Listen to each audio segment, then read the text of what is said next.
தலுக்கின்தான் கம்போங் தெலங்கானுவில் உள்ள ஜாலட்மா இன்தான் பகுதியில் நள்ளிரவில் ஏற்பட்ட பயங்கர தீ விபத்தில் 6 வீடுகள் முற்றிலும் எரிந்து நாசமாகின. 6 குடும்பங்களைச் சேர்ந்த சுமார் 29 பேர் தங்களின் உடைமைகளை இழந்து தவித்தனர். சம்பவத்தின் போது உறவினர்களை பார்க்க சென்றிருந்ததால் தப்பியோடிய லோகேஸ்வரி என்ற பாதிக்கப்பட்டவர் தனது 18,000 ரிங்கெட் பணம், நகைகள் உள்ளிட்ட முக்கிய பொருட்களை இழந்து கண்ணீர் மல்கினார்.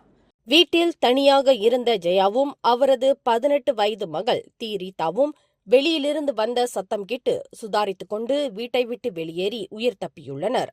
சம்பவம் நடந்தபோது தனது 7 குடும்ப உறுப்பினர்களுடன் உறங்க தயாராகி கொண்டிருந்ததாகவும் அப்போது நடு வீட்டிலிருந்து தீ வெளிச்சத்தை கண்டதாகவும் கூறினார் 44 வயது கலைவாணி.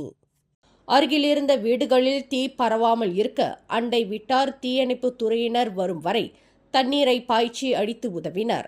இந்த விபத்து தொடர்பாக கோத்தாதிங்கி நகராட்சி மண்டபத்தில் உள்ள தற்காலிக நிவாரண மையத்தில் 29 பேரும் தற்போது தங்கியுள்ளனர். விபத்துக்கான காரணமும் சேத மதிப்பீடு குறித்தும் தீயணைப்பு துறையினர் விசாரித்து வருவதாக பேரா மாநில தீயணைப்பு மீட்பு படையின் செயல்பாடுகளுக்கான இடைக்கால பொறுப்பு அதிகாரி சஸ்லின் முகமது அனஃபியா தெரிவித்தார். மேலும் செய்திகளை தெரிந்து கொள்ள கீழே இருக்கும் பெல் பட்டனை அழுத்துங்கள். உங்கள் மகிழ்ச்சியை வெளிப்படுத்த லைக் மற்றும் ஷேர் செய்யுங்கள். தொடர்ந்து திசைகளோடு இணைந்திருக்க சப்ஸ்கிரைப் செய்யுங்கள்.